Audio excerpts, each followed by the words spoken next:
Assalamualaikum warahmatullahi wabarakatuh. Pada kesempatan kali ini, saya akan menganalisis film Tari Semenpar untuk memenuhi salah satu tugas psikologi pendidikan dengan dosen pengampu Ibu Rulita Hendriani SPSI MSI serta Ibu Rosi Galih Kusuma SPD MPD. Sebelumnya, izinkan saya untuk memperkenalkan diri terlebih dahulu. Perkenalkan, saya Alfitri Gita Handayani dengan NIM 5403422018 dari Prodi Pendidikan Tata Busana. Selanjutnya, kita akan melihat sedikit cuplikan dari film Tari Semenpar. Film Tari Semenpar juga dikenal dengan judul internasional Like Stars on Earth adalah sebuah film Bollywood yang dirilis pada tahun 2007. Film ini disutradarai dan diproduseri oleh Aamir Khan yang juga berperan sebagai salah satu tokoh utama. Film ini menceritakan tentang Ihsan Awasthi, seorang anak laki-laki berusia 8 tahun yang memiliki disleksia. Ihsan berjuang dengan akademis di sekolah karena kesulitan membaca dan menulis, yang membuatnya dianggap malas dan tidak kompeten oleh guru-gurunya dan orang tuanya. Kehidupan Ihsan mulai berubah ketika Ram Shankar Nikum, seorang guru seni yang berbeda dari yang lain, datang ke sekolahnya. Guru Nikum dengan cepat menyadari bahwa Ihsan tidak malas atau bodoh, melainkan memiliki disleksia. Guru Nikum mulai mendekati Ihsan dengan cara yang kreatif dan penuh kasih sayang, membantu Ihsan menemukan bakat dan potensinya, serta membangkitkan kembali semangat dan rasa percaya dirinya. Selanjutnya, kita akan menganalisis film Tari Semenpar dimulai dari perkembangan kognitif, perkembangan bahasa, perkembangan psikososial, perkembangan moral, teori belajar behavioristik dan kognitif, serta teori belajar humanistik dan konstruktivisme. Yang pertama ada perkembangan kognitif. Perkembangan kognitif adalah perubahan dan pertumbuhan yang terjadi sepanjang rentang kehidupan manusia. Perkembangan kognitif melibatkan berbagai aspek, termasuk pemahaman, pengambilan keputusan, dan cara individu memahami dan berinteraksi dengan lingkungan di sekitarnya. Perkembangan kognitif juga dapat diartikan sebagai suatu peningkatan kemampuan individu dalam berpikir, mengartikan, menalar, menerjemahkan, dan sebagainya yang mencakup kecerdasan intelektual dan moral. Analisa peran Ihsan dari sudut pandang perkembangan kognitif.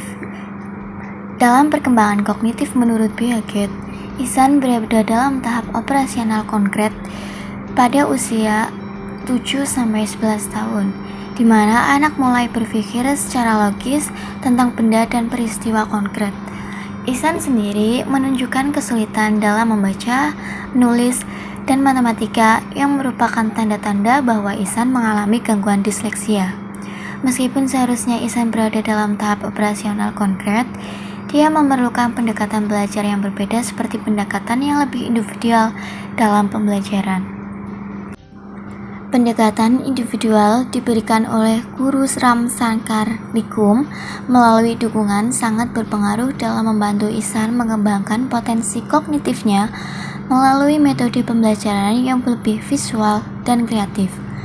Metode pembelajaran yang dilakukan Guru Nikum seperti penggunaan gambar, cerita, dan aktivitas fisik. Selain itu, dukungan emosional dan dorongan Guru Nikum juga membantu Ihsan dalam meningkatkan kepercayaan diri. Selanjutnya ada perkembangan bahasa. Perkembangan bahasa adalah proses di mana individu mempelajari untuk menggunakan dan memahami bahasa secara efektif. Proses ini melibatkan berbagai aspek, mulai dari kemampuan mendengarkan dan memahami kata-kata hingga kemampuan menggunakan tata bahasa dan struktur kalimat yang kompleks. Analisa peran Ihsan dari sudut pandang perkembangan bahasa. Ihsan adalah anak yang mengalami disleksia yang mempengaruhi kemampuannya dalam membaca dan menulis. Akan tetapi, Ihsan memiliki potensi besar dalam bidang lain. Ihsan mengalami kesulitan dalam membedakan dan memproduksi bunyi tertentu. Hal inilah yang membuat dirinya kesulitan dalam mengingat bunyi huruf Ihsan juga terlihat kesulitan dalam mengeja dan membentuk kata secara benar. Namun, Ihsan juga menunjukkan kreativitas dan imajinasi yang tinggi dalam komunikasinya. Pendekatan multisensorik dan penggunaan alat bantu visual yang dilakukan guru Nikum membantu Ihsan dalam mengatasi kesulitan bahasa dan mengembangkan keterampilan linguistiknya. Dukungan seperti membantu Ihsan dengan melatih kesadaran fonologisnya dengan menggunakan ritme dan lagu untuk mengenali huruf.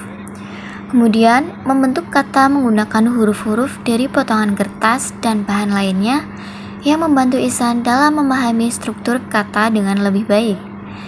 Dan melalui dukungan emosional dan lingkungan yang aman, membantu Ihsan merasa lebih percaya diri dan meningkatkan kemampuan pragmatisnya, yaitu penggunaan bahasa dalam konteks sosial. Selanjutnya ada perkembangan psikososial. Perkembangan psikososial adalah perkembangan yang merujuk pada proses pertumbuhan dan perubahan yang melibatkan interaksi antara aspek psikologis, pikiran, perasaan, dan aspek sosial, interaksi dengan orang lain atau lingkungan. Perkembangan psikososial ini meliputi perkembangan identitas, hubungan interpersonal, moralitas, dan adaptasi terhadap perubahan lingkungan sosial. Perkembangan psikososial sendiri ditandai dengan pencapaian tahapan-tahapan penting seperti identitas diri yang kuat, kemampuan berinteraksi sosial dengan baik, perkembangan moral yang matang, dan kemampuan untuk mengatasi konflik dan tantangan kehidupan secara efektif. Analisa peran Ihsan dari sudut pandang perkembangan psikososial. Dalam perkembangan psikososial, tahap relevan untuk Ihsan adalah tahap kerajinan versus rasa rendah diri yang umumnya dialami pada anak usia 6-12 tahun, di mana anak-anak berusaha mengembangkan kompetensi dan keterampilan dalam berbagai bidang. Ihsan rendah diri karena ia merasa tidak mampu dan seringkali dibandingkan dengan kakaknya yang sukses secara akademis. Berbeda dengan dirinya yang mengalami kesulitan dalam membaca, menulis, dan kegiatan akademis lainnya. Meskipun Ihsan masih dalam tahap kerajinan versus rendah diri, ada elemen eksplorasi identitas ketika dia mulai memahami dirinya sendiri dan potensi yang dimilikinya. Dari sudut pandang perkembangan psikososial, Ihsan menyoroti pentingnya dukungan emosional dan pedagogis dalam membantu anak-anak mengatasi tantangan akademis dan mengembangkan rasa percaya diri. Seperti dukungan yang dilakukan guru Nikum yang membantu Ihsan untuk mengembangkan keterampilan dan kepercayaan diri melalui metode belajar yang berbeda. Dengan dukungan yang tepat, Ihsan mulai menunjukkan bakatnya dalam seni. Hal ini membantu Ihsan untuk merasa bangga dan kompeten dengan kemampuannya, sehingga rasa rendah dirinya beralih menuju rasa percaya diri. Selanjutnya ada perkembangan moral. Perkembangan moral bisa diartikan sebagai perkembangan yang merujuk pada proses individu mengembangkan pemahaman mereka tentang apa yang benar dan salah, serta memahami nilai-nilai moral yang mendasari perilaku mereka. Perkembangan moral melibatkan pembentukan kemampuan untuk membedakan antara tindakan yang baik dan buruk, memahami konsep keadilan, empati, dan tanggung jawab, serta menginternalisasikan norma-norma sosial dan moral dalam perilaku sehari-hari. Analisa peran Ihsan dari sudut pandang perkembangan moral. Perkembangan moral dapat dilakukan menggunakan teori perkembangan moral Lawrence Kohlberg. Kohlberg mengembangkan teori perkembangan moral berdasarkan tahapan yang dilalui individu seiring bertambahnya usia dan pengalaman. Perilaku Ihsan dari sudut pandang perkembangan moral yaitu yang pertama, tingkat prakonvensional berawal dari Ihsan yang mematuhi aturan untuk menghindari hukuman hingga ia melakukan sesuatu yang dia anggap menguntungkan baginya, seperti melarikan diri dari kenyataan, bolos sekolah, atau menciptakan dunia imajinatifnya sendiri. Kemudian yang kedua yaitu tingkat konvensional. Dalam orientasi anak yang baik, Ihsan ingin mendapatkan persetujuan dan cinta dari keluarganya, terutama dari ayahnya yang selalu membandingkan dirinya dengan sang kakak, hingga dirinya merasa kecewa dan tidak cukup baik karena tidak mampu memenuhi harapan orang tua. Kemudian dalam tahap orientasi hukum dan ketertiban, Ihsan mulai memahami pentingnya mengikuti aturan dan struktur, namun dengan cara yang lebih mendukung dan inklusif berkat bantuan guru Nikum.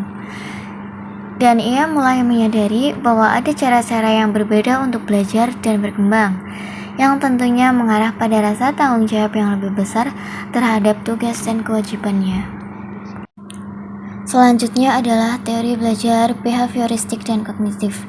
Teori belajar behavioristik merupakan salah satu cabang ilmu psikologi yang beranggapan bahwa perilaku belajar seseorang atau individu hanya didasarkan pada peristiwa yang terlihat secara kasat mata dan mengabaikan aspek mental. Hal ini menurut Susilo tahun 2015 dalam Sahbane ETC tahun 2020. Sedangkan teori belajar kognitif merupakan perubahan persepsi dan pemahaman yang tidak serta-merta bisa dilihat sebagai perilaku. Menurut Rashid dan Bororoh tahun 2019. Analisa pembelajaran melalui sudut teori belajar behavioristik. Dalam teori belajar behavioristik, Ihsan di sekolahnya yaitu teori belajar behavioristik berfokus pada perubahan perilaku yang dapat diamati sebagai hasil dari interaksi dengan lingkungan. Di sekolah pertamanya, Ihsan sering menerima hukuman dan kritik karena kesulitannya dalam membaca dan menulis.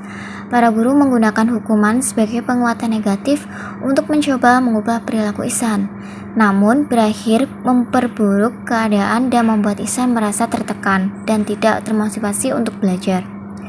Dampak dari hukuman tersebut juga membuat Ihsan semakin tidak percaya diri dan kehilangan minat terhadap belajar hingga pada satu ketika Ihsan berbohong dan bolos sekolah.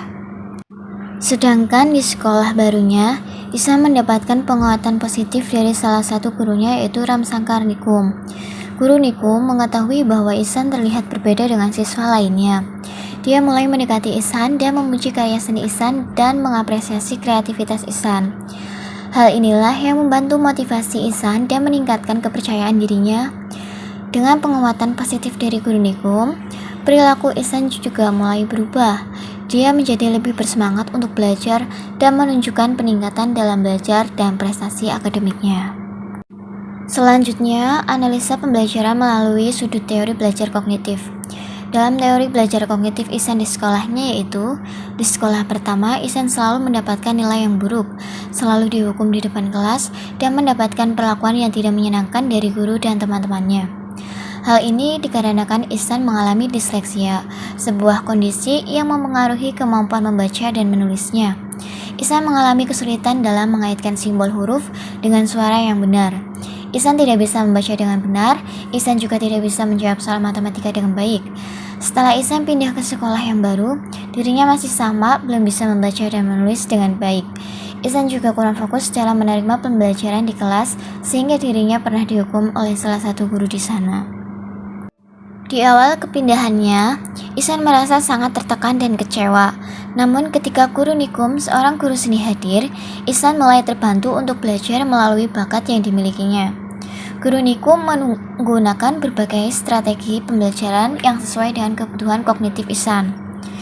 Dia menggunakan metode visual dan kinestik untuk membantu Ihsan memahami materi. Misalnya menggunakan seni sebagai media untuk mengajarkan konsep-konsep yang sulit dipahami Ihsan melalui metode konvensional. Guru Nikum juga mengurangi beban kognitif dengan cara memberikan tugas-tugas yang lebih terstruktur dan mendukung kemampuan Ihsan dalam mengorganisasi informasi. Selanjutnya adalah teori belajar humanistik. Teori belajar humanistik adalah teori yang menuntun peserta didik untuk berpikir induktif, mengutamakan praktik, serta menekankan pentingnya partisipasi peserta didik dalam pembelajaran. Dalam teori ini, proses belajar bersifat mengembangkan kepribadian, kerohanian, perkembangan tingkah laku, serta mampu memahami fenomena di masyarakat menurut Sumantri dan Ahmad tahun 2019.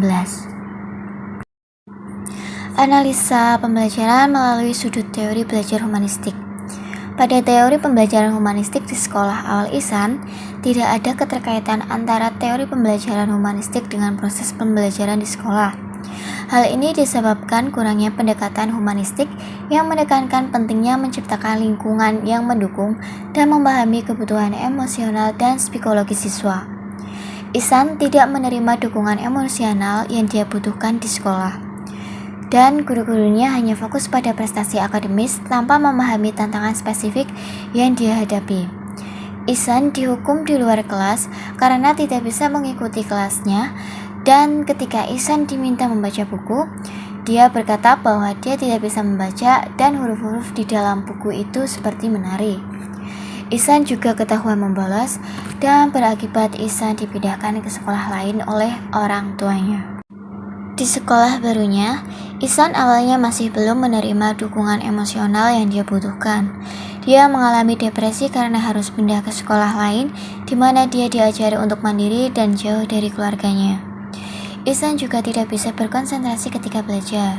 Guru hanya fokus pada kinerja akademik dan disiplin tanpa memahami tantangan spesifik yang dihadapi Ihsan. Hal ini membuatnya merasa tertekan dan tidak dihargai. Kemudian situasi mulai berubah ketika seorang guru seni, Ram Sakarnikum, datang ke sekolah dan memberikan perhatian khusus kepada Ihsan serta mencoba mengenali bakatnya serta tantangan yang dihadapi. Guru Nikum memperhatikan kebutuhan individu Ihsan dan membantu meningkatkan kepercayaan diri Ihsan. Guru Nikum membantu Ihsan menyadari dan mengembangkan potensi seni uniknya. Dia menciptakan lingkungan yang mendukung di mana Ihsan merasa aman untuk mengekspresikan dirinya dan belajar dengan kecepatannya sendiri. Ihsan mulai belajar sendiri dan dengan bantuan Guru Nikum serta bakat Ihsan sendiri, dia menjadi pandai mengenali huruf. Selanjutnya adalah teori belajar konstruktivisme. Teori belajar konstruktivisme adalah teori yang merupakan pendekatan belajar yang menyempurnakan dari teori belajar behavioristik dan kognitif, yang bertujuan untuk meningkatkan pemahaman siswa karena dalam teori ini menekankan keterlibatan siswa dalam menghadapi masalah-masalah yang terjadi. Menurut Mas Gumelar dan Mustafa, tahun 2021. Analisa pembelajaran melalui sudut teori belajar konstruktivisme. Teori belajar konstruktivisme di sekolah Ihsan Awasti yaitu menekankan bahwa belajar adalah suatu proses aktif di mana siswa mengkonstruksi pengetahuan baru berdasarkan pengalaman dan pengetahuan sebelumnya. Di sekolah awalnya, Ihsan tidak banyak mendapat teori belajar konstruktivisme karena ia tidak mendapat banyak dukungan dari gurunya atau orang-orang di sekitarnya. Guru di sekolah awalnya tidak memahami kesulitan Ihsan dan malah menghukumnya karena ketidakmampuannya mengikuti instruksi dan bimbingan gurunya. Berbeda dengan sekolah baru Ihsan, pada awalnya hampir sama seperti di sekolah awalnya, namun lama-kelamaan Ihsan mendapat dukungan yang tinggi dari salah satu teman dan guru seninya, yaitu Guru Nikum. Guru Nikum memulai pendekatan konstruktivisme dengan melibatkan Ihsan dalam aktivitas yang bermakna bagi hidupnya. Misalnya, Guru Nikum menggunakan seni sebagai alat pembelajaran yang memungkinkan Ihsan mengekspresikan dirinya dan memahami konsep melalui pengalaman langsung. Guru Nikum juga memfasilitasi pembelajaran dengan menghubungkan materi kelas dengan pengalaman Ihsan sehari-hari, sehingga pembelajaran menjadi lebih relevan dan mudah dipahami. Selain itu, Guru Nikum juga memberikan bimbingan dan dukungan sementara yang disesuaikan dengan kebutuhan Ihsan. Namun, hal ini secara bertahap dikurangi seiring dengan tumbuhnya keterampilan dan kepercayaan diri Ihsan. Guru Nikum juga memulai proyek seni yang menantang untuk Ihsan, namun tetap tergantung pada minat dan bakat Ihsan untuk mengembangkan keterampilan berpikir kritis dan kreatif. Kegiatan-kegiatan ini tidak hanya meningkatkan kemampuan motorik dan kognitif Ihsan, tetapi juga meningkatkan rasa pencapaian dan kepuasan diri. Cukup sekian materi yang dapat saya sampaikan. Terima kasih. Wassalamualaikum warahmatullahi wabarakatuh.